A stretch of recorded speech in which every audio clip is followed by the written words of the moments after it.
Worth was a story wolves told themselves when they wanted order to feel like justice.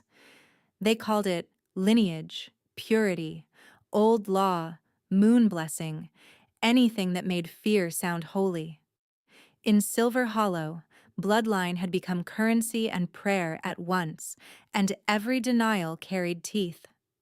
A healer could close a wound, lower a fever, coax a fading pulse back into rhythm, yet one loss in the wrong womb could erase years of service in a single breath. Truth did not vanish because it was weak. It vanished because terror was loud, and terror always found a council table.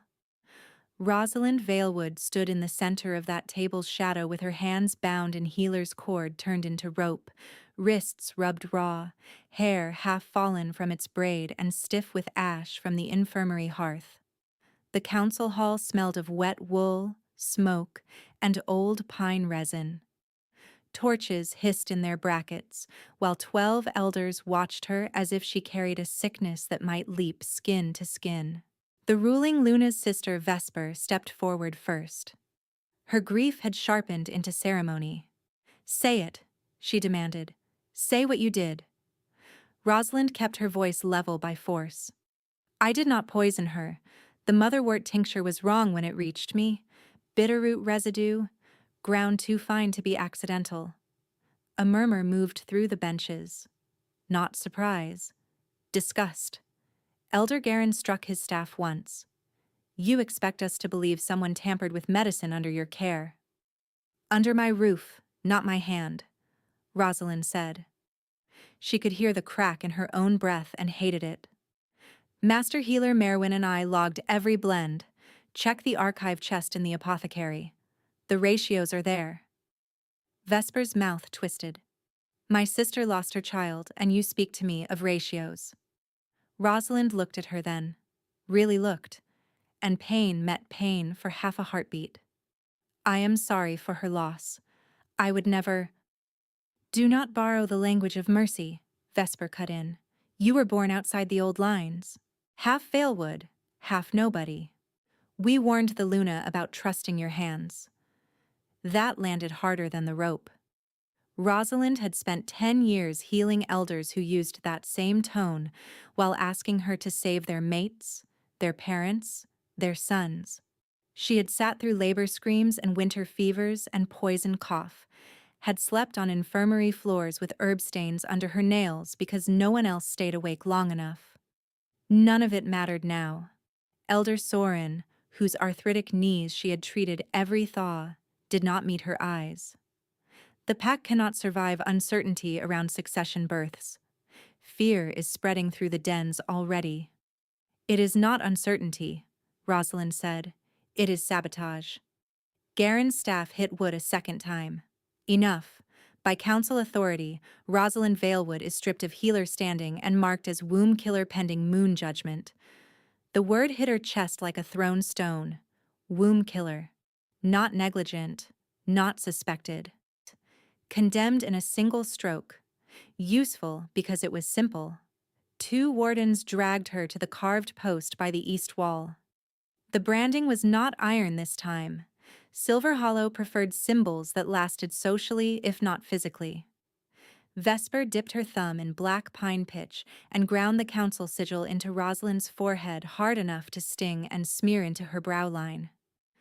"Let all wolves who see this mark know she is barred from den altar and cradle," Vesper said. Rosalind did not flinch until she heard the younger apprentices at the back whispering. One had trained under her last summer, a quiet girl named Lena who used to bring her dried mint tea without asking. Lena turned away first. By late evening, rain had begun to tap against the hall roof. They shut Rosalind in the old herb shed behind the infirmary to await dawn transfer to the quarry barracks, where accused wolves waited for judgment circles that rarely ended in acquittal. The room was narrow, lined with empty drying racks and cracked ceramic jars that smelled faintly of rosemary and dust. Someone had removed her boots. Her feet ached against cold stone. She sat with her back to the door and forced herself to think in sequence. If Merwin could reach the archive chest, she could prove the switch. If the chest was intact, if the council had not sealed it, if Merwin was still free to speak, if fear had not swallowed her too. I am not mad. I am not cursed. I know what I mixed. I know what I smelled. The rain deepened. Wind pushed smoke scent through the shutters. Wrong for this hour. Too thick and bitter. A shout rang out from the main lane. Then another. Then the bell by the training yard struck not in alarm sequence but in broken, frantic blows. Rosalind was on her feet before she made the choice. She slid a hairpin from her braid, knelt at the shed latch, and worked the rusted catch until it gave with a dry snap. Outside, the night had turned orange at the edges. Flame climbed the infirmary eaves in fast, hungry tongues. Figures moved through the courtyard in dark masks, their cloaks marked with an ash-gray crescent split down the middle. Not pack guards, not raiders either. Too coordinated. Too quiet. Cult. She ran low along the wall, smoke scraping her throat raw, and slipped through the side entry Merwin had shown her years ago when they practiced fire drills with the apprentices. Inside, scroll racks were already collapsing. Hot air slapped her face. She wrapped her sleeve over her mouth and pushed toward the archive alcove. Take the lineage ledgers first, a male voice said from the next room, clipped and precise. Burn the treatment logs. Leave no chain of custody. Rosalind froze behind a cabinet, heart hammering against her ribs. The speaker stepped into view wearing a black half-mask and a wolf-fang ring set in obsidian. Eric Blackwood. She had seen him once at a regional moot, smiling like a teacher while he discussed resource treaties. The smile was gone now. His eyes were flat and intent. A second masked wolf asked, "And the girl?" Eric did not hesitate. "Alive. Branded. She carries the story we need." Rosalind's stomach dropped. Not random. Engineered. She moved anyway. One shelf in the archive alcove had already fallen, but the metal lockbox beneath survived under scorched planks. She hauled it free, fingers burning, and kicked it open against the floor. Inside lay bundled treatment ledgers, ingredient receipts, and Merwin's private notation cards bound in blue thread. Rosalind snatched what she could into a satchel, including 3 sealed sample pouches labeled in Merwin's narrow hand: Tincture Lot 47B, Motherwort Reserve, Bitter Root Trace. Footsteps pounded down the corridor. "Here!" someone shouted. "She is here!" Rosalind bolted through the rear dispensary and nearly collided with Merwin in the herb garden passage. Her mentor's gray braid had come loose, face smudged with soot, one sleeve torn. "Rosie," Merwin breathed, gripping her shoulders hard. "Listen to me, Frostborn. Go north to Frostborn Hold." "They said it is ruins." "Ruins still have walls." Merwin shoved a wax-wrapped packet into Rosalind's hand. "Counter-sigil notes. You remember what I taught you. Pattern first, then blood, then bind. Do not open this unless you must." Shouts closed in from both sides of the passage. Merwin looked toward the sound, then back at Rosalind with a steadiness that felt like a final blessing. "Run now." Rosalind caught her hand. "Come with me."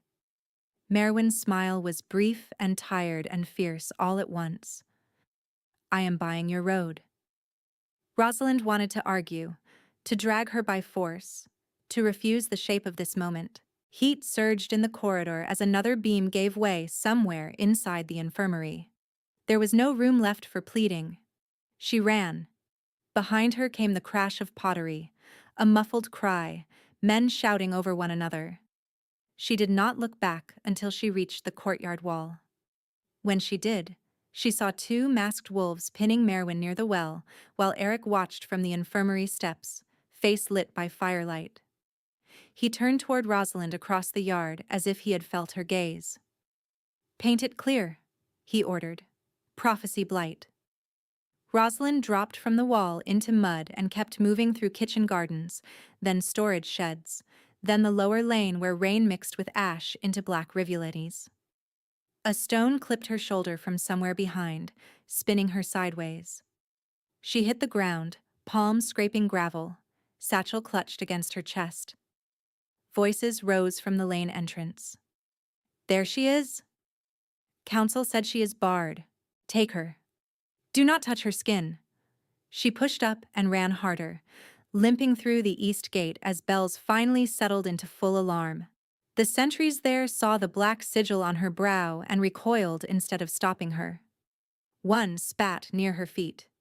Take your curse elsewhere. By midnight, Silver Hollow's lights were a smear behind storm and smoke.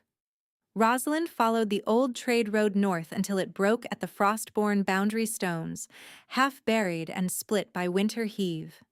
The land beyond had been ravaged seasons ago, forests burned then regrown in twisted patches, watchtowers collapsed into dark teeth against the sky. Rain washed the pitch mark from her skin in streaks, but not all the way. Her shoulder throbbed, her lungs burned. She knelt under a dead cedar and opened the satchel to check what remained.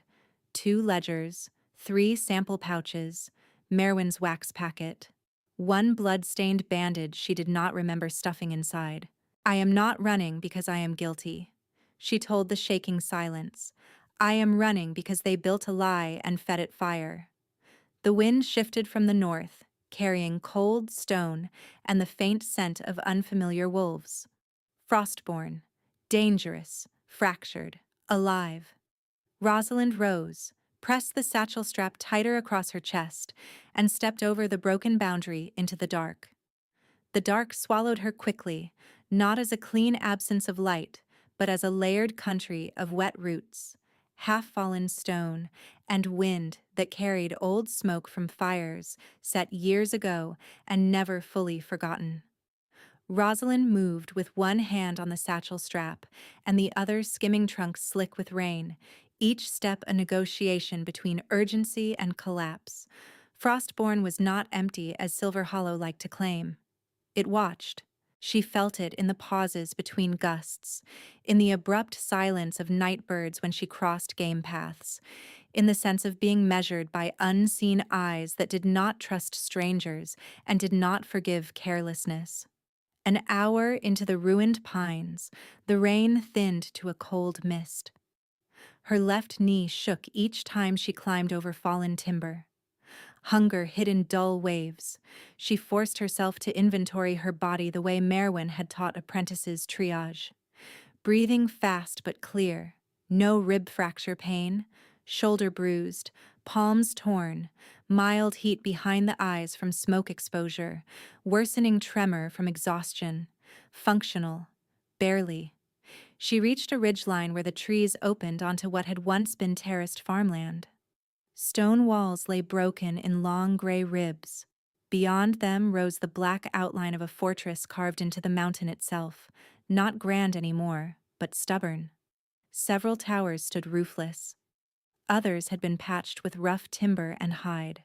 Lanterns moved along the lower courtyard in disciplined routes. Not ghosts, then. A pack. Rosalind crouched behind a collapsed wall and weighed choices that all felt dangerous. Walk openly and risk being turned away at spear point when they saw the sigil shadow still staining her brow. Circle until dawn and lose the little strength she had left. Hide until scouts found her anyway and assumed she was a spy. Wind shifted downslope, carrying wolf scent, iron, cedar, damp wool, and the sharper edge of too many wolves healing from old wounds. A twig snapped behind her. Hands where I can see them, a woman's voice said, low and steady. Slowly. Rosalind lifted both hands. 3 wolves stepped from the brush in a crescent, cloaked against rain, bows drawn. The speaker stood in front, middle-aged, silver braid over one shoulder, scar crossing her chin. 2 younger wolves flanked her, one barely more than a boy, jaw clenched so hard it trembled. I am not armed, Rosalind said. I am a healer. I need shelter. The silver-braided woman's gaze landed on Rosalind's forehead and hardened. Silver Hollow mark. Womb killer branding. Rosalind swallowed. A lie. They are often lies, the woman replied. They are also often warnings. Rosalind lowered her voice because pleading too loudly had failed her all night. My mentor was killed.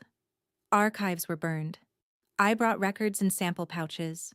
If your alpha has any interest in why purity cults are moving through the region, he should hear me. The youngest scout stepped closer, nostrils flaring as he scented the satchel. Smoke, bitterroot, blood. The woman studied Rosalind for a long beat, then flicked 2 fingers without looking away. One scout moved behind Rosalind and bound her wrists loosely with leather cord, enough to control, not enough to cut. Procedure, not cruelty. That almost undid her more than kindness would have. You walk in front, the woman said. If you run, he takes your legs. If you lie, I take your tongue from council talk and leave you mute. Name. Rosalind Valewood. The woman nodded once. I am Tamsin. Welcome to Frostborn, if you survive the gate. They descended through switchback paths lit by shielded braziers. Frostborn holed up close looked less like a fortress and more like a body that had healed crooked after being broken.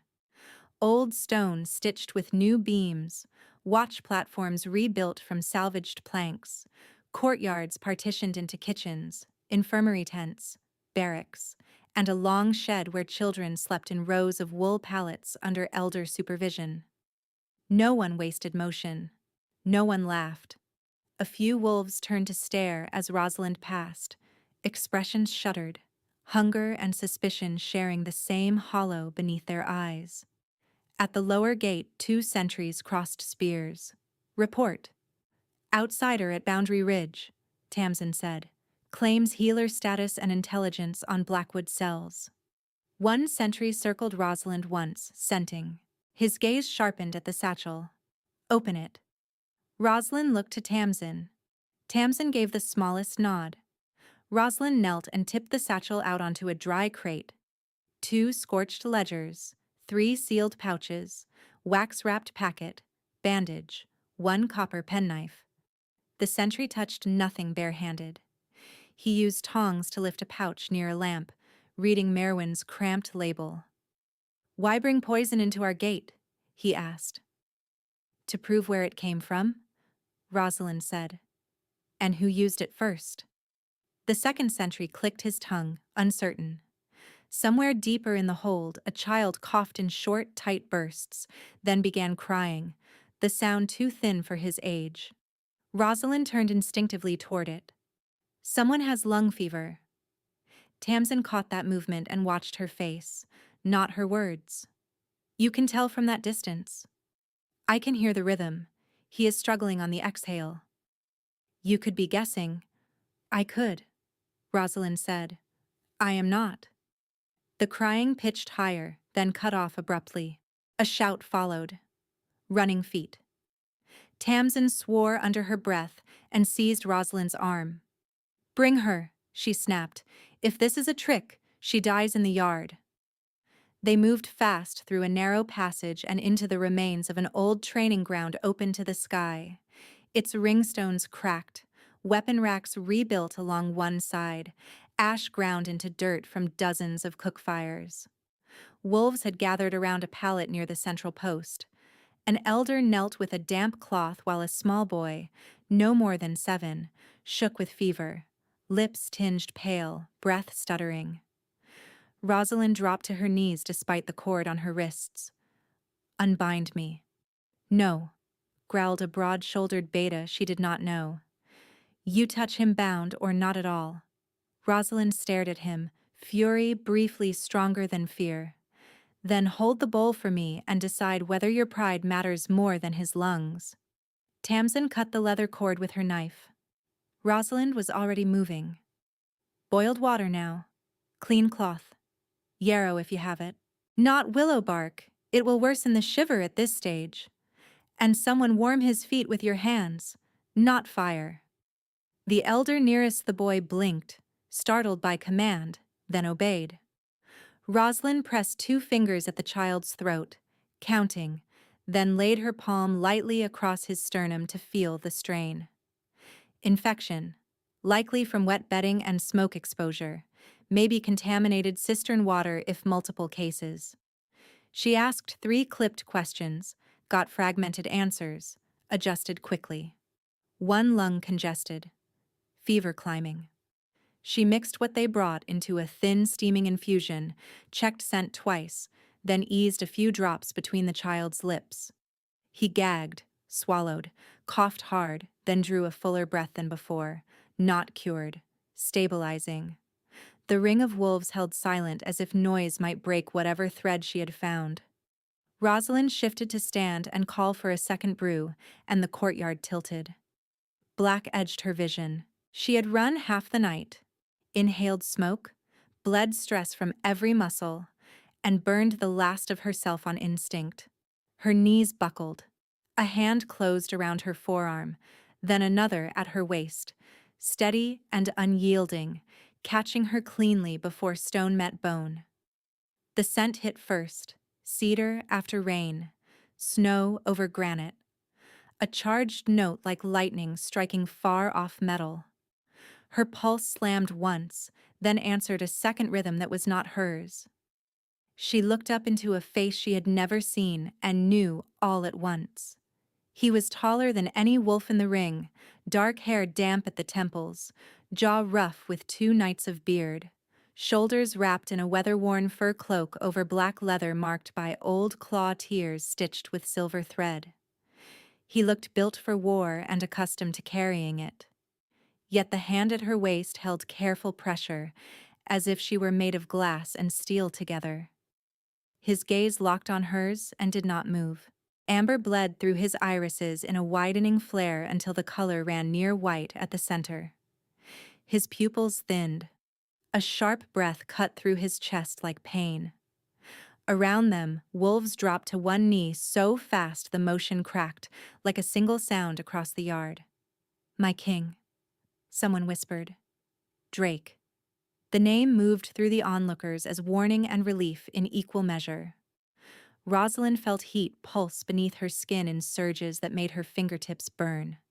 The animal part of her went rigid, alert to him in a way that bypassed thought, bypassed caution, bypassed every lesson she had carved into herself after Silver Hollow. She wanted distance. She wanted to press closer until that split rhythm in her chest settled. She wanted to run. She wanted to weep. She wanted, with a frightening clarity, to trust the steadiness in his grip more than she trusted the ground. No, she thought, the words silent and wild. No, not this. Not now. Not with ash still in my hair and blood on my sleeves and strangers watching. In present tense panic, her mind fractured into blunt truths. I know what an alpha can do with devotion and fear.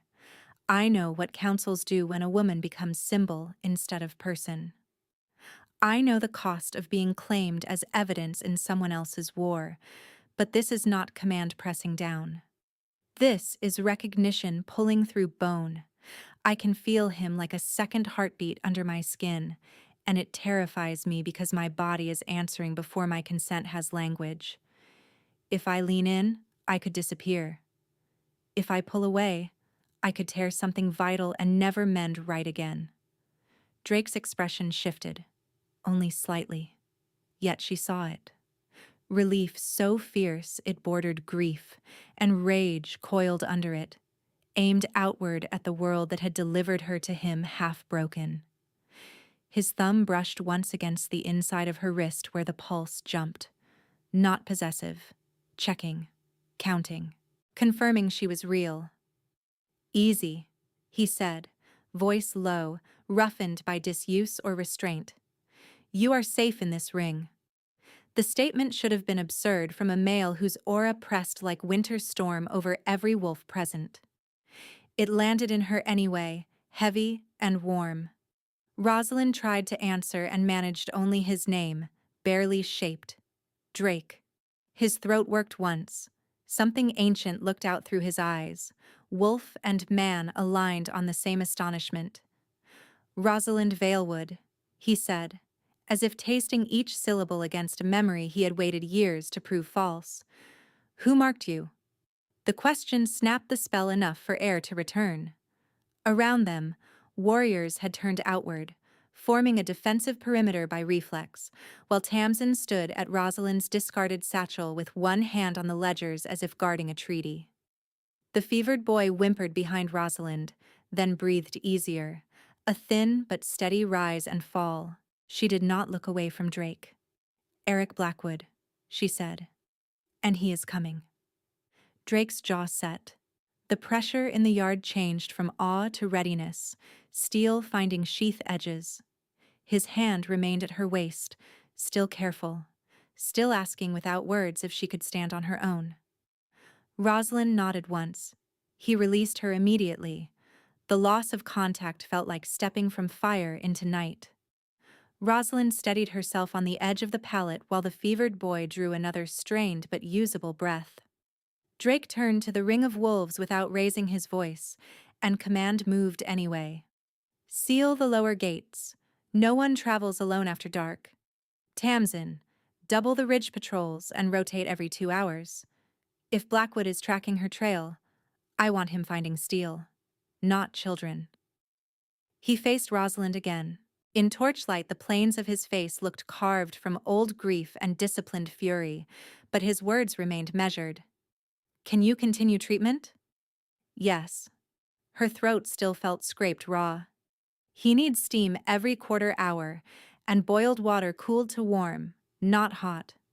Keep him propped on his side so he can cough without choking." He nodded to the elder by the pallet. "Do exactly that."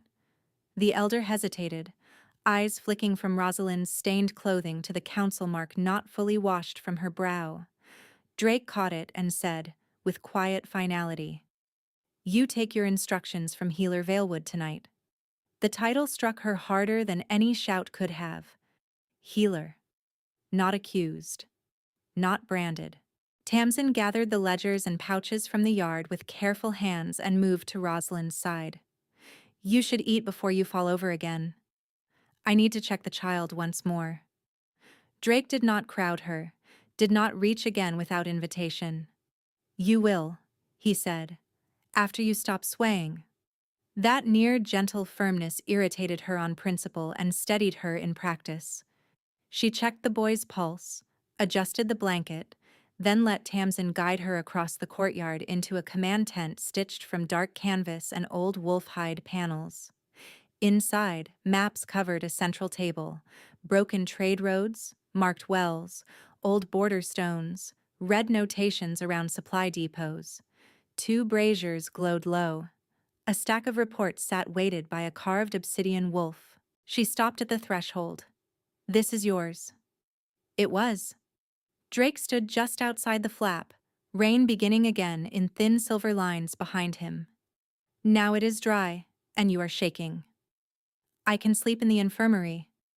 "You can, when there is room and trust enough not to wake to knives." His gaze held hers, unwavering, no demand threaded through it. "Take this one night. We can argue in the morning." Rosalind looked at the bedroll in the corner, at the folded spare cloak, at a basin of clean water someone had already set down. A situation where power could become leverage in half a breath. A mate bond humming beneath her skin. An alpha king with every excuse in the world to decide for her. He stepped back from the entrance instead. "I will be outside with the sentries," he said. "No one enters unless you ask. If you need something, call Tamsin or call me. Your choice." Rain thickened. He lowered the flap and left her alone. She stood in the center of his tent for several long breaths, listening to storm water tick against canvas, listening for the hidden hook in his kindness that never came. She washed smoke from her hands until the basin clouded gray.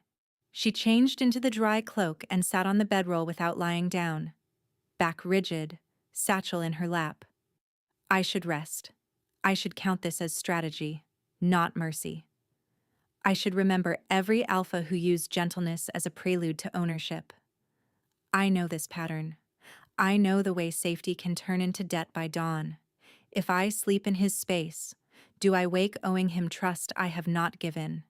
If I refuse, Do I prove I am ungrateful, unstable, dangerous? I hate that my body registers him as home while my mind keeps listing exits. I hate that relief and fear can share the same breath. The bond is not consent. The bond is not consent. Say it until it hardens into bone. Yet when he stepped away from the doorway, a knot behind my ribs loosened for the first time since Silver Hollow burned. A sharp crack of thunder rolled down the mountain. One of the braziers spat, then coughed wet smoke from damp fuel. The scent slammed her backward into memory, the infirmary rafters collapsing, Merwin's hand on her shoulders, Eric's voice ordering her left alive. Her breaths shortened to shallow pulls that would not fill her lungs. She pressed both palms against her sternum and counted, lost count, started again. The tent flap lifted halfway and stopped. Drake crouched outside the threshold, rain darkening his hair and cloak, a clay cup braced between both hands. I heard the brazier choke, he said. May I come in?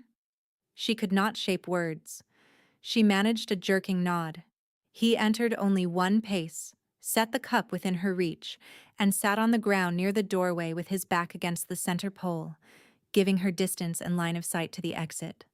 No touching, no questions, just presence, steady as stone.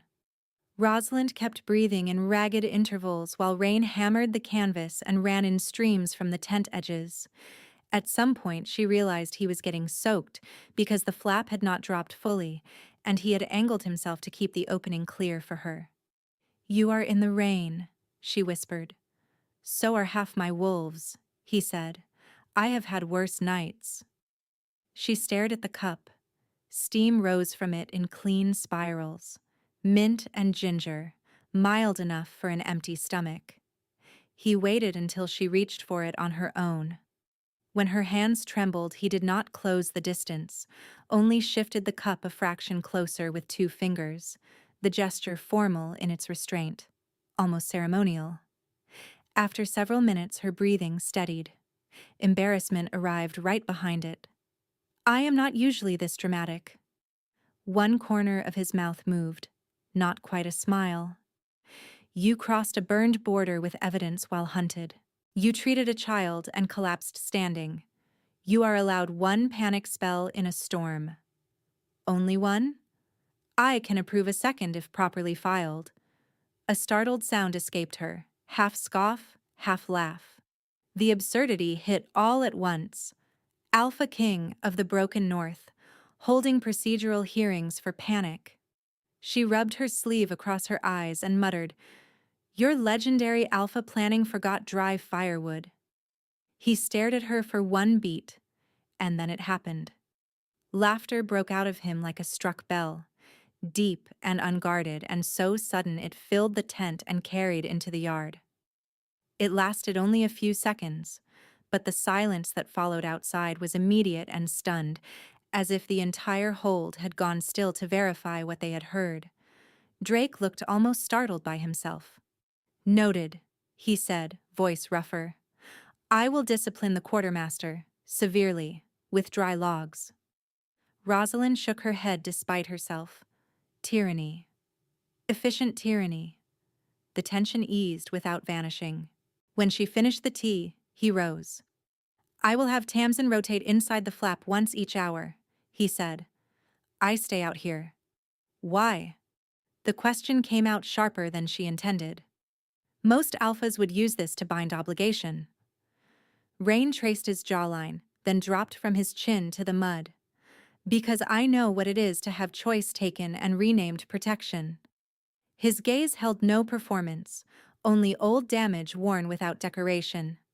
And because if you remain here, it will be because you decided I was worthy of your trust, not because the bond cornered you. He lowered the flap gently and took up watch in the rain. By the 3rd dawn after the storm, Frostborn's ration bell had become a rhythm Rosalind could follow without flinching. She spent mornings in the infirmary shed, treating smoke lung, infected cuts, and chronic malnutrition. The fevered boy from the yard slept through the night and woke asking for broth. Tamsin kept the evidence satchel locked in an iron chest beside the command records, opened only with 2 witnesses present. Each small protocol made her shoulders drop another fraction. At midday, Drake convened a ration hearing in the old Great Hall, where rebuilt rafters crossed above cracked ancestral stone. Delegates from 2 allied packs sat opposite Frostborn's council bench, their cloaks marked with river and pine insignia. Grain quotas and winter salt stores lay stacked as wax tablets on the central table. Rosalind remained near the back with a slate of infirmary requests. She expected to be ignored. She preferred it. Beta Corvin of Pine March, broad-faced and silver-eyed, scanned the room and fixed on her mark-shadowed brow. "Why is she in council?" he asked, loud enough for every bench to hear. "I was told Frostborn sheltered refugees, not miscarriage witches." A second allied beta, Luth of Greybank, clicked his tongue in agreement. "Put chains on her until moon judgment. Your sentiment is a liability, King." The hall went very quiet. Several Frostborn wolves half rose from their seats. Tamsin's hand found the hilt at her belt. Drake stood from the high chair at the table's end and stepped down to the floor level between Rosalind and the visiting betas. He did it without haste. That made it worse. His aura rolled outward in a cold, controlled wave that pressed breath from the room without a single shout. Torch flames bent. Even Corvin's shoulders tightened as instinct met rank it could not outmuscle. "You will address her as Healer Valewood," Drake said, "or you will address no one from inside my walls again." Corvin bristled. "You would risk alliance over one marked female?" "I would end any alliance that requires cowardice dressed as law." Drake's gaze sharpened, predator clear. "You question her standing, challenge mine directly. Formal duel is available. Name steal, time, and witness." Neither beta answered. Drake waited 3 beats, then inclined his head a fraction, contempt precise. "Declined." As expected. Luth tried a different angle, voice thinner now. "Even if your attachment is personal, public optics matter. Packs are frightened. They need certainty." Drake's reply was iron wrapped in composure. "Certainty is exactly what I am building. She treated 16 wolves in 72 hours, including 2 of your own scouts brought in at dawn. She identified tainted grain from Greybank's second cart and prevented a hall-wide outbreak. If you want policy, here is policy. Insult to my healer is a challenge to this crown. Spread slander inside Frostborn, and you lose trade passage for a season." He turned slightly, enough to include his own counsel. "Write it into the docket." Quills scratched immediately. Rosalind felt heat rise in her face, not from shame this time, from sheer unfamiliarity with being defended in public by power that did not demand kneeling in return. She had prepared herself for tolerance at best, conditional use at worst. This was neither. Corvin looked around, found no support, and dropped his gaze to the tablets. "Proceed with ration counts," he muttered. Drake did not move until the hall's pulse settled. Then he crossed to Rosalind, stopping at respectful distance for all to see. "Your recommendations on infirmary stores," he said, voice returning to practical register. "Read them." She stepped forward, fingers steady on the slate. Dried lungwort doubled for lower barracks. Boil order posted at every cistern. Separate ladles per ward to reduce spread. And no child under 10 sleeps in the draft corridor again, no matter how full we get. No one laughed. No one interrupted. Scribes copied each line. After the hearing dispersed, Drake called 3 elder women from the sanctuary quarter and 4 youths who had been rescued from raised border dens and now served as runners and watch aides. They formed a loose half-circle in the courtyard, while late sun broke through cloud in pale bands. "These are not guards assigned to own you," Drake told Rosalind plainly, in front of all of them. "They are your detail by charter. Elder Marin holds infirmary keys. Sella and Bryn control visitor lists. Tomas and Ivo run messages only through your approved routes. If I am absent, this structure remains. Your work is a civic office, not a personal favor. Elder Marin, small and sharp-eyed, offered Rosalind a ring of iron keys wrapped in blue thread. You lock your stores yourself, she said. Anyone argues, they argue with me first. The youngest runner, Ivo, straightened with fierce seriousness. And with me second. A brief, crooked smile found Rosalind before she could stop it. Terrifying, she said. Ivo grinned back, then seemed shocked by his own boldness and looked down. When the group dispersed to begin shifts, Rosalind remained by the well, keys warm in her palm. Drake stood beside her, close enough to share breath in the cooling air, far enough to leave choice intact. I did not ask for this protection, she said quietly. No, he answered. You asked for room to work without being hunted. This is that room built in timber and rules. She studied him, searching for the hidden trap she had been trained by pain to expect. The bond thrummed, patient rather than pulling. Around them, Frostborn moved through evening tasks, bread carried from ovens, children herded toward wash basins, sentries changing posts. Ordinary life, hard-won and unspectacular, continued. For the first time since crossing the boundary stones, she let herself believe she might belong to that rhythm without disappearing inside it. Rosalind slid one key from the ring and held it out. The medicine chest in your command tent, she said. I need access when storms trigger the old wound fevers. Drake accepted the key, then closed her fingers back around the ring instead of keeping her hand. Done. She did not pull away immediately, her guard lowered by a single deliberate inch, and this time, she chose it. A horn sounded from the north wall, one short blast and two long, the signal for a messenger under escort. The courtyard shifted at once. Sentries moved into lanes. Runners snapped to posts. Drake's head turned toward the gate, every line of him sharpening.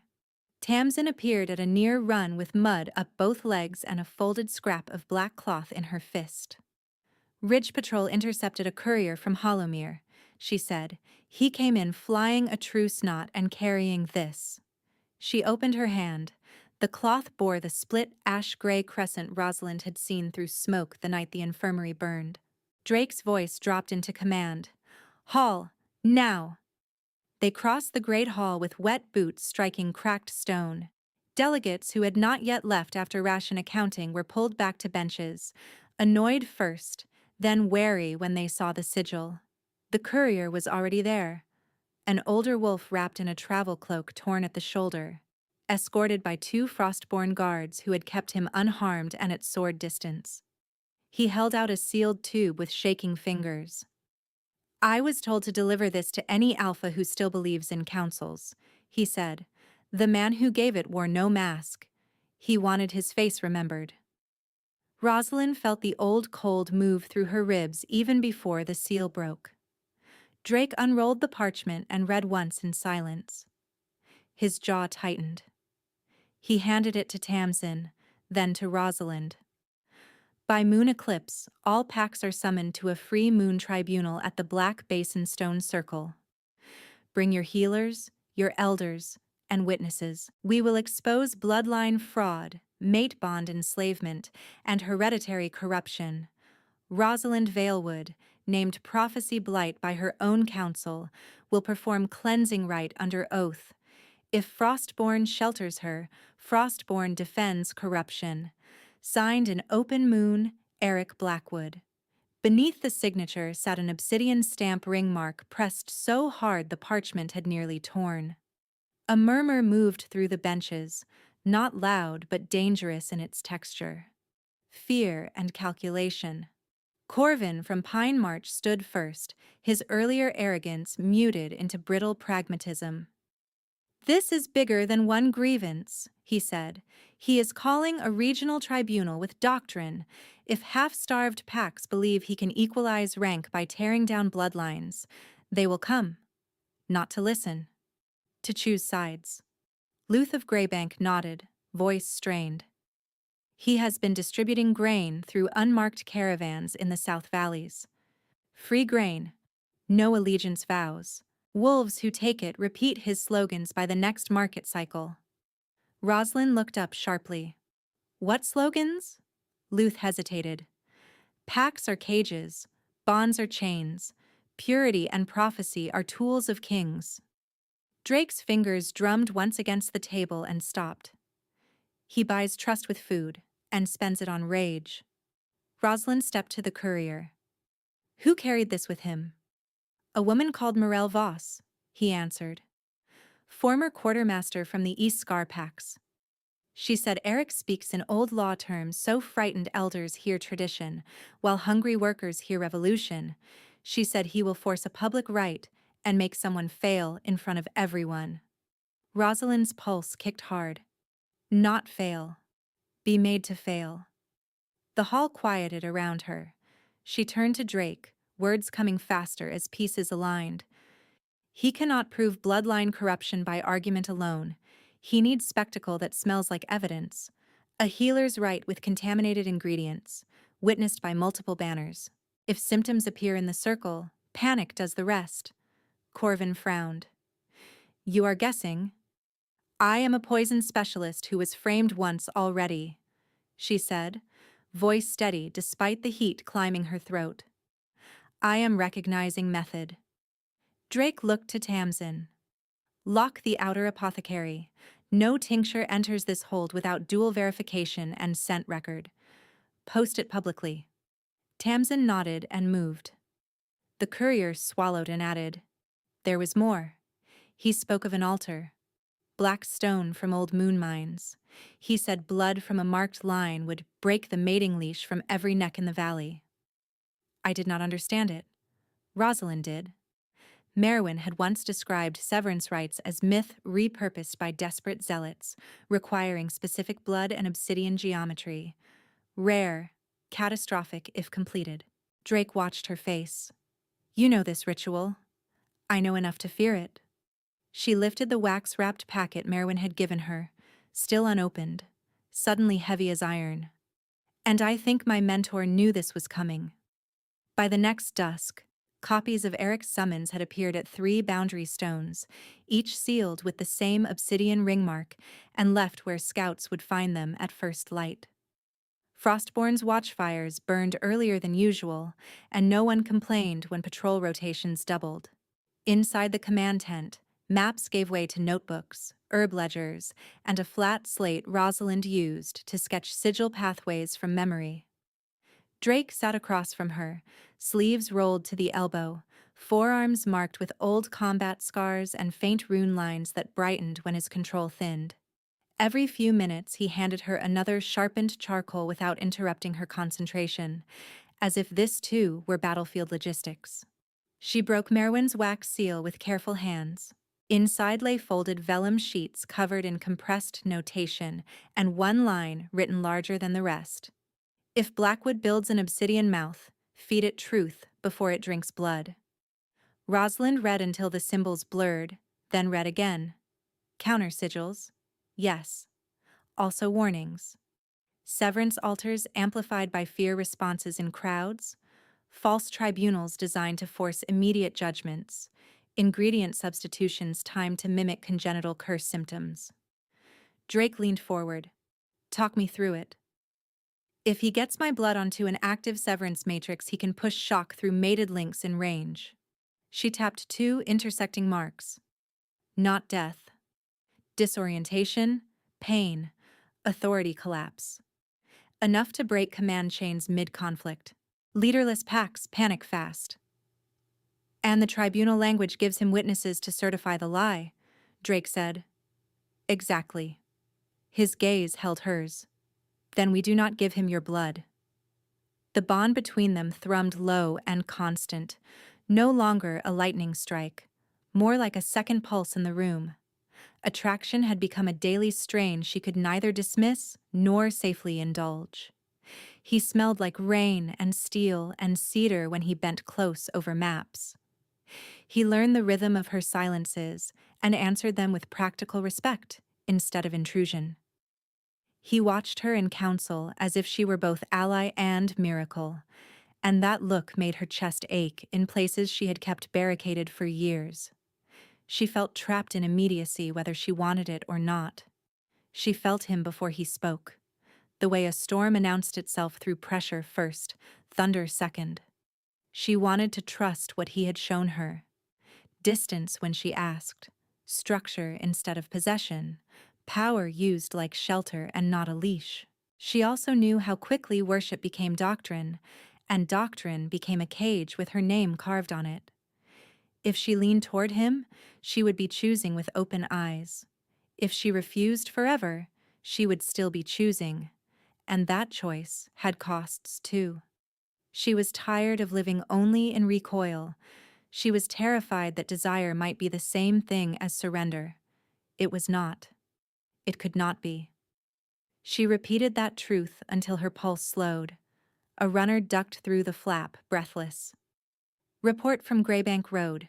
2 caravans carrying Eric's crest turned back villagers by offering medicine tokens redeemable only at Black Basin on eclipse night. Rosalind stood so quickly her stool scraped. Medicine tokens? The runner handed over a tin disc etched with the split crescent and the words, "Cleansing Priority." Drake's mouth hardened. He is funneling the sick into his stage, and ensuring his chosen patients are already dosed by his people, Rosalind said. So symptoms appear on cue. Another runner arrived before the first had fully stepped out. Message from Pine March Council. They will attend the tribunal for regional stability and request Frostborn do the same. They ask whether Healer Valewood will present herself voluntarily. Silence stretched, taut and thin. Drake spoke first, controlled and cold. Send reply. Frostborn attends no sham court under cult seal. Rosalind met his gaze. If we do not attend, he declares me afraid and the lie hardens. If we attend unprepared, we hand him a stage. We are not offering you as bait. I am not bait. Her voice stayed calm by force. I am the one person in this region trained to identify his substitutions in real time. He leaned back, tension radiating through stillness. I will not trade your life for optics. And I will not let him weaponize my name again while I hide behind your walls. For a moment they were too close to old wounds, his and hers crossing like blades. Then he exhaled, long and deliberate, and nodded once. Then we plan for presence, not surrender, he said. We choose ground, witnesses, and contingencies. No solo movement, no unscreened rituals. You do nothing in any circle without my signal and Tamsin on your flank. Rosalind almost smiled despite herself. That sounded very much like offering orders. That was panic disguised as policy, he said dryly. A brief laugh escaped her, tight but real. The sound faded quickly under the weight of what came next. On the 4th night after Eric's summons, rain returned in hard slanting sheets that turned courtyards into black mirrors. Frostborn had just rotated second watch when the granary bell clanged once, then cut off mid-strike. Tamsin burst into the infirmary where Rosalind was inventorying lungwort jars. Fire in East Storage, Tamsin said. Small, too precise, diversion. They ran. The East Storage annex smoked, but did not blaze. Wet grain smoldered in 2 deliberate piles, enough to pull guards, not enough to destroy supplies. Drake was already there directing bucket lines when a runner shouted from the opposite yard. Command records breached. Iron chest open. Rosalind's blood went cold. Evidence. They pivoted and sprinted through rain toward the command wing. Inside, the lock to the records alcove hung twisted. The iron chest sat open on the floor, contents disturbed but not emptied. Tamsin dropped to a knee, checking by lamplight. Ledgers present, she said. 2 sample pouches present, 3rd missing. Rosalind knew which one before Tamsin spoke again. Bitterroot trace is gone. Drake cursed under his breath and turned to the doorway. Seal every exit. No one leaves the hold. A guard stumbled in, clutching his side where cloth darkened with rain and a shallow blade cut. 3 infiltrators in quartermaster colors, he panted. Used forged passage knots, one headed for upper gate with a satchel. They gave chase through stairwells slick with water and down the north ramp where torchlight fractured in the storm. Wolves converged from both sides. Steel rang once, twice, then stopped as Drake tackled the lead infiltrator and drove him into mud hard enough to knock the knife free without killing him. Tamsin disarmed the second. The third tried to vault the parapet and was pulled back by 2 sentries. Rosalind reached the first captive as he laughed through split breath, rain running off a face painted with ash. "Too late, healer," he said. "You will still stand in our circle." She crouched and yanked open the satchel at his hip. Inside lay the stolen pouch and a folded parchment sealed in obsidian wax. Drake read it under a torch while thunder rolled over the ridge. Black Basin secured.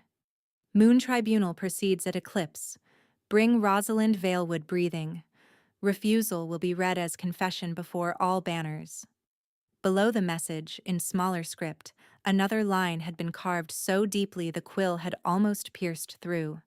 Silver Hollow elders have agreed to witness, the world narrowed to torchlight, rain, and the paper shaking once in Drake's hand before he stilled it.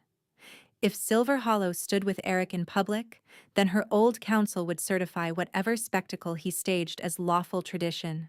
If he held the missing poison sample, he could replicate the miscarriage frame on a larger scale. If he controlled the witness benches, truth alone would not survive the night. Drake lifted his head, water streaming from his hair, eyes gone feral bright in the storm. "War Council in 10 minutes, he said. "Full banners. We move before dawn." Rosalind closed her fingers around Merwin's notes inside her cloak, feeling the thin vellum press against her pulse like a second blade. The eclipse was 5 nights away, and Eric had just stolen the one ingredient that could turn a lie into law. Rosalind met Drake's feral bright gaze and saw the same calculation hardening behind his anger that had kept Frostborn alive this long. Fear acknowledged, then ordered into work. The War Council flooded the great hall within minutes. Wet cloaks steamed by the braziers while runners pinned revised maps over the ration tables, and Tamsin laid out the recovered satchel, the stolen bitterroot pouch, and Eric's summons in plain view under 2 lamps.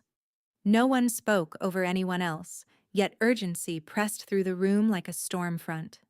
Corvin and Luth arrived armed this time, not as offended trade partners, but as wolves who understood that a tribunal could become a coup if the wrong witness benches were filled first. Drake stood at the table's head.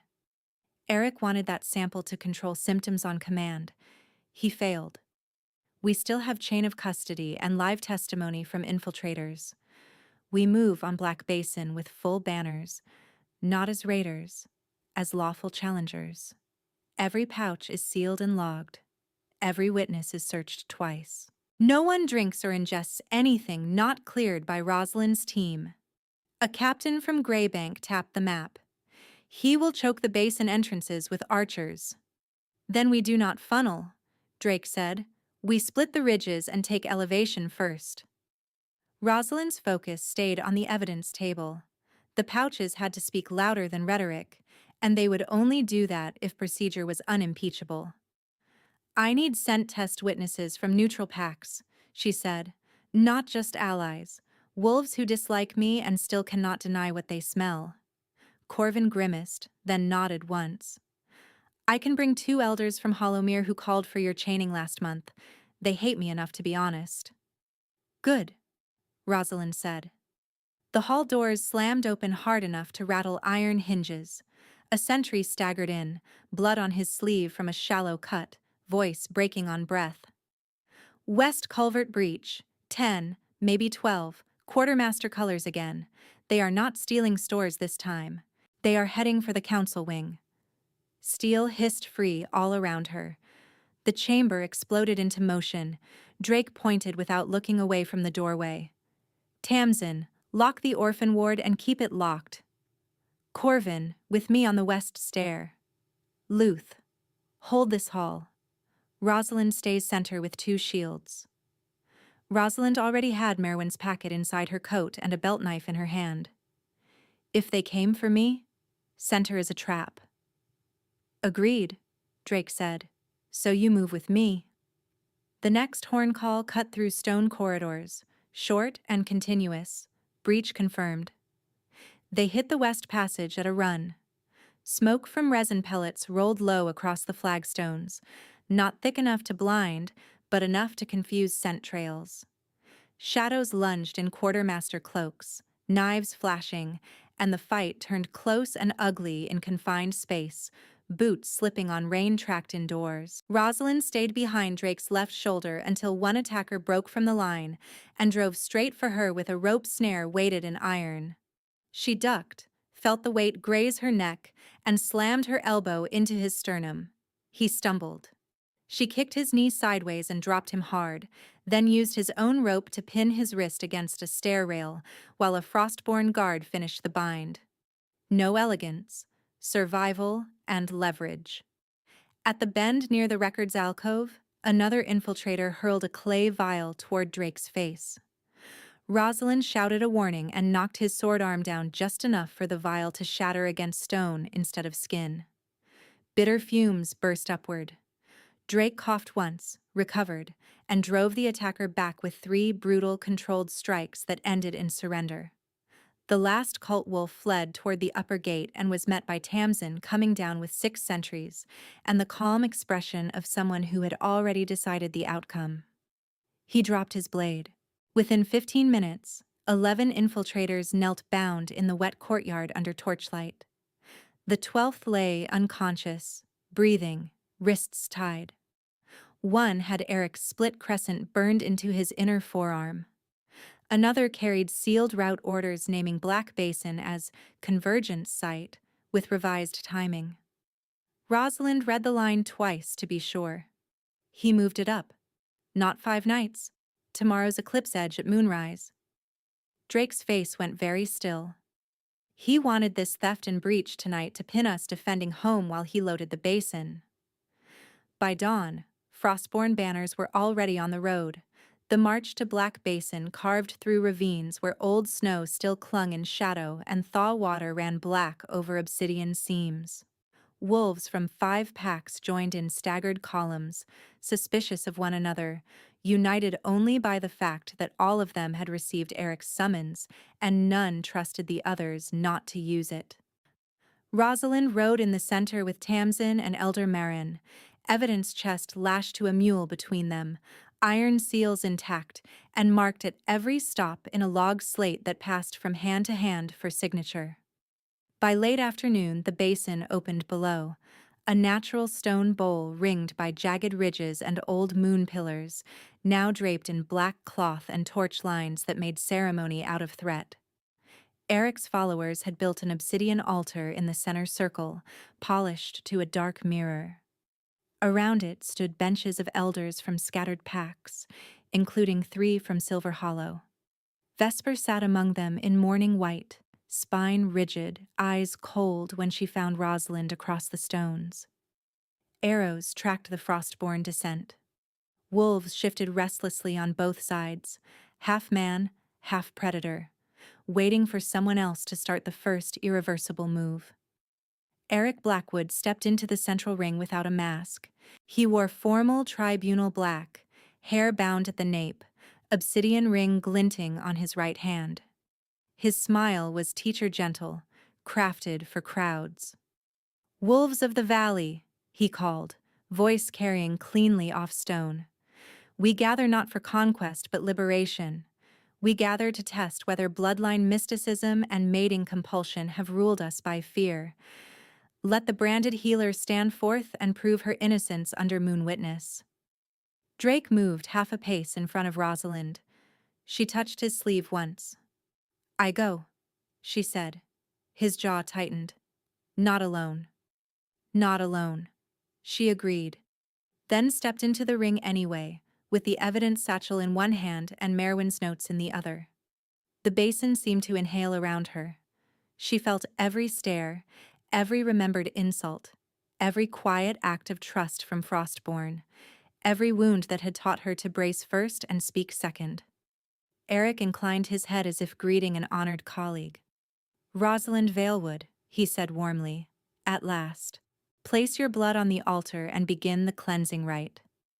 "I am standing in the story they wrote for my ruin," she thought, "and I am still here. I feel the bond at my back, steady and fierce, and I feel the old panic trying to make me small enough to survive by obedience. Not this time. I know the smell of bitterroot cut too fine. I know how seizures can be induced and called fate. I know how councils hide behind process when truth threatens rank. If I ask for mercy, they will weigh me against their fear and choose fear again. If I speak with proof and let procedure trap the liar, they must either face it or damn themselves in public. My hands are shaking and I step anyway. I am not an omen. I am not their blight. I am a healer who remembers." She drew her knife, sliced her palm, and let 3 drops strike the altar. Eric's grin widened. Then Rosalind pressed her bleeding hand flat to a carved seam and spoke the counter-pattern Merwin had drilled into her bones. "Pattern first. Blood second. Bind truth to stone, not flesh." Silver gold lines burst across the obsidian surface in a lattice that ran beneath Eric's prepared sigils and locked around them like roots cracking pavement. The altar shuddered. A hiss went through the crowd. Eric's expression snapped. "Seize her." Archers raised bows. Drake's aura slammed outward from the ring edge, a visible ripple of dominance that froze 3 front ranks mid-draw without a single arrow loosed. Rosalind did not look away from Eric. "Do not move," she commanded the witness benches instead. "You wanted a test. We do this lawfully." She flung 6 evidence pouches onto the stone, each labeled and sealed. "Scent test these. Now. Neutral elders first. Hollowmere, Greybank, Pine March, then Silver Hollow. Identify the additive in lot 47 and compare to the stolen trace." Corvin barked to his elders. They stepped forward, cut seals, scented, recoiled. One cursed under his breath. Another looked physically ill. "Powdered bitterroot," the Hollowmere elder said loudly, "and black resin accelerant." "Same profile in all contaminated samples," said Greybank's witness. "Deliberate grind." Rosalind pointed at Eric. "Name the herbs used in the Luna's tonic that night." Eric laughed, thin now. "You still think this is about one miscarriage." She raised her voice until it rang off every pillar. "Motherwort, red clover, wild fennel, and sweet bark. Safe in that ratio. You replaced 2 with bitterroot and resin to force uterine spasm, then burned records and blamed me because I was easy to hate. You repeated the method through token clinics to stage proof that marked blood is cursed." Vesper stood abruptly from the Silver Hollow bench. "Liar." Rosalind turned to her, palm still bleeding onto the runes. "Then sent it yourself." A long moment. Vesper stepped down, took the pouch with rigid fingers, inhaled, and went white. Eric lunged for Drake with a hidden short blade, shifting partially as he moved, claws blackened with cult resin. Chaos ripped through the basin, wolves surged, steel flashed, and shouting fractured into battle cries. Drake met him head-on, knocked the blade arm wide, and drove him back toward the altar. Rosalind slammed both hands onto the glowing lattice and pushed healer fire through the counter sigils. The obsidian mouth split with a sound like ice breaking on a lake. A pressure wave rolled out. Not destructive, but decisive, severing the ritual channels Eric had primed. Several wolves staggered, then steadied, disoriented pain dissipating instead of amplifying. Eric dropped to one knee, then spat up at the banners. "Bloodline tyrants die tonight." Rosalind stepped into the shattered ring, breath shaking, voice clear. "No. Lies do."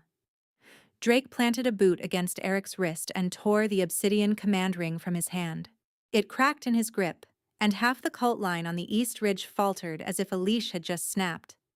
You buried my people in ash and called it freedom, Drake said, loud enough for every pack to hear. Eric snatched for a second concealed blade at his boot. Rosalind flicked her fingers, focused, and sent a narrow lance of healer fire across the metal. It glowed orange, softened, and collapsed into useless slag in his palm. He stared at it, stunned, then at her. Hatred finally stripped of rhetoric. Tribunal elders converged, voices overlapping, then settling into formal cadence as each witness confirmed contamination, fraud, and attempted unlawful execution under false moon authority. Even Vesper did not contest the findings. She sat down slowly and looked older than she had an hour earlier. Judgment came on the stones, immediate and unanimous, guilty of murder by sabotage, ritual coercion, and treason against Interpack law. Eric tried to wrench free once more, snarling through blood at his lip. Frostborn guards forced him to his knees before every raised banner. Drake drew his sword and held Eric's gaze until the cult leader's bravado thinned into naked fear. The sentence was carried out by single combat right in one clean stroke, swift enough that the basin fell silent before anyone exhaled. No cheer followed. Just wind, torches, and the sound of wolves realizing the spell had broken. Rosalind stood in the center of shattered obsidian with blood drying on her hand and Merwin's final lesson burning steady in her chest while dusk deepened and the first shadow of eclipse touched the moon. Around her, the basin reorganized itself from battle to judgment.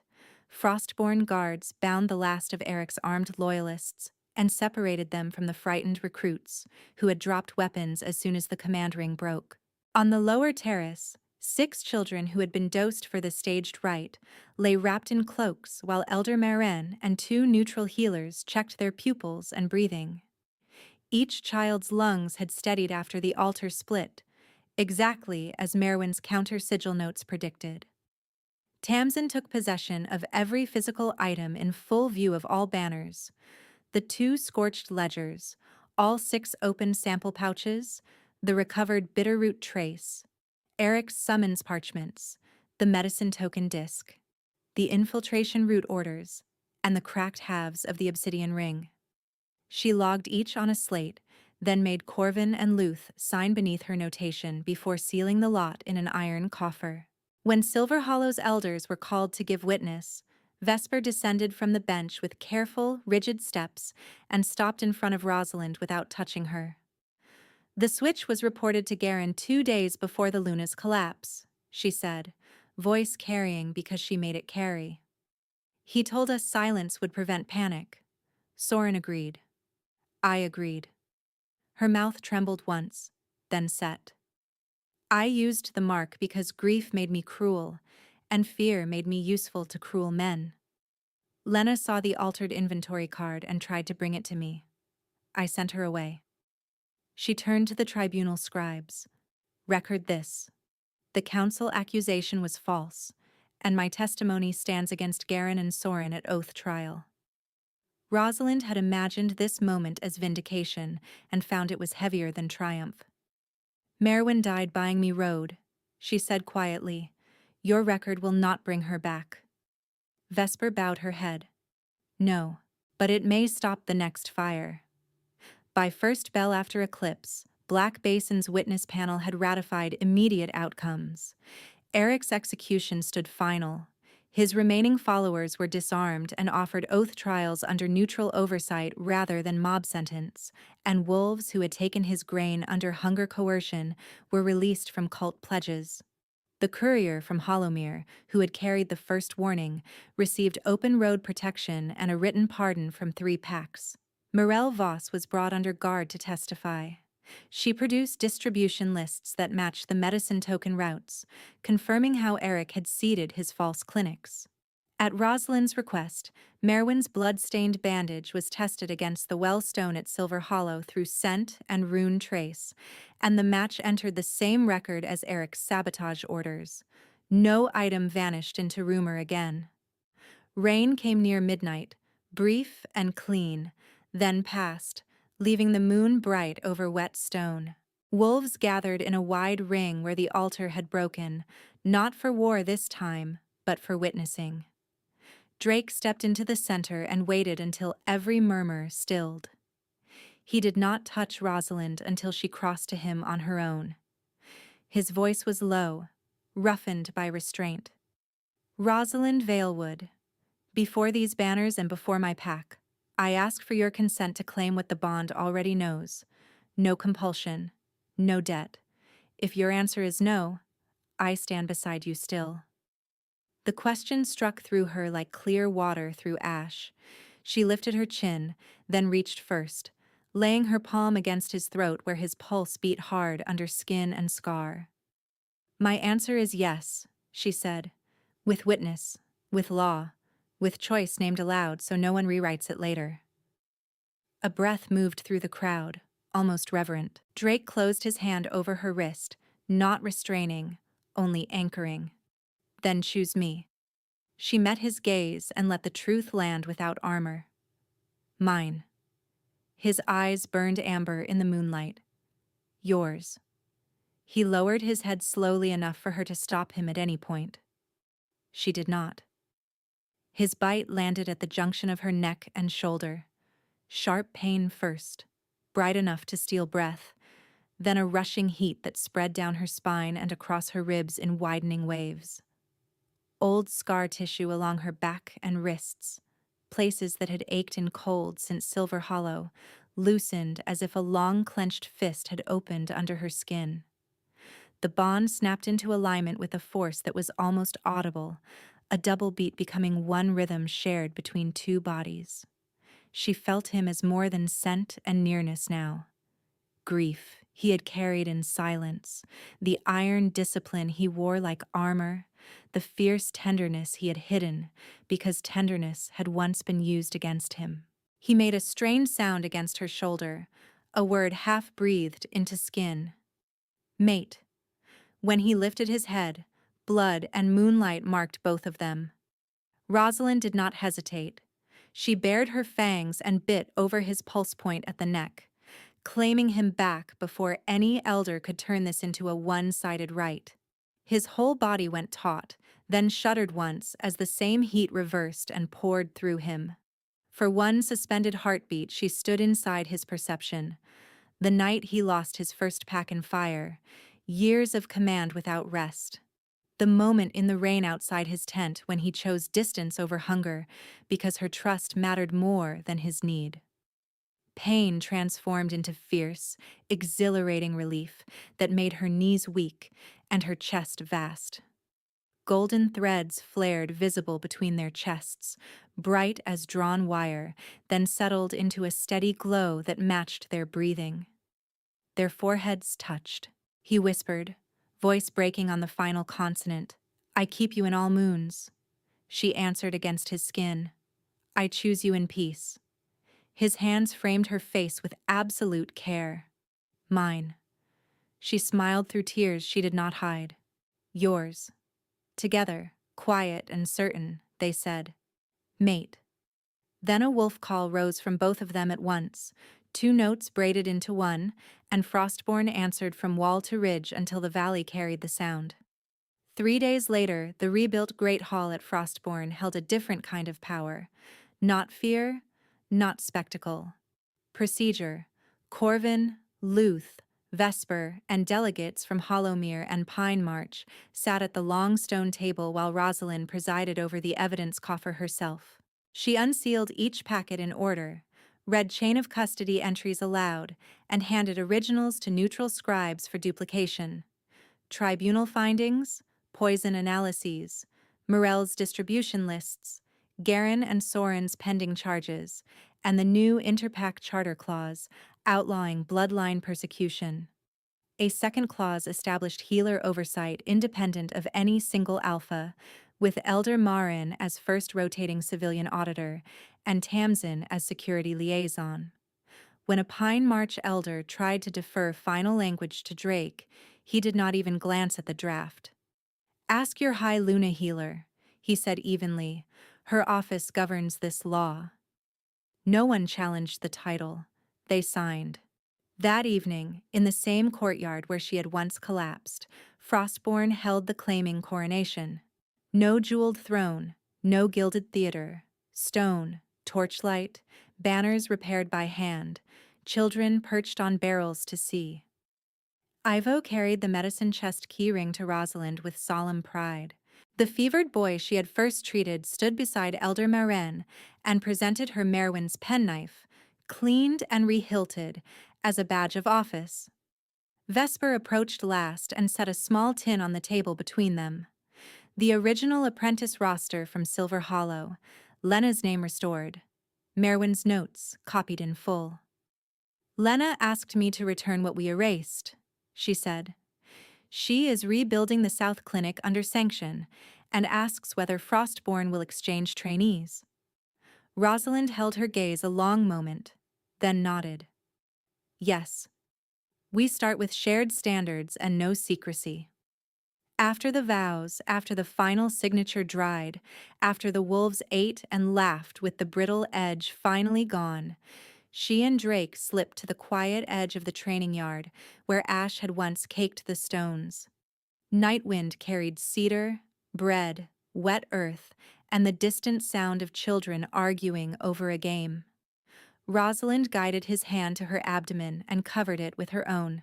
Under her palm, faint but unmistakable, a new heartbeat tapped its tiny, stubborn rhythm. Drake went still, then looked at her with astonishment so open it undid her all over again. She laughed first, soft and disbelieving. He followed, the sound warm and unguarded, and together they stood where ruin had been and listened to the future answer back.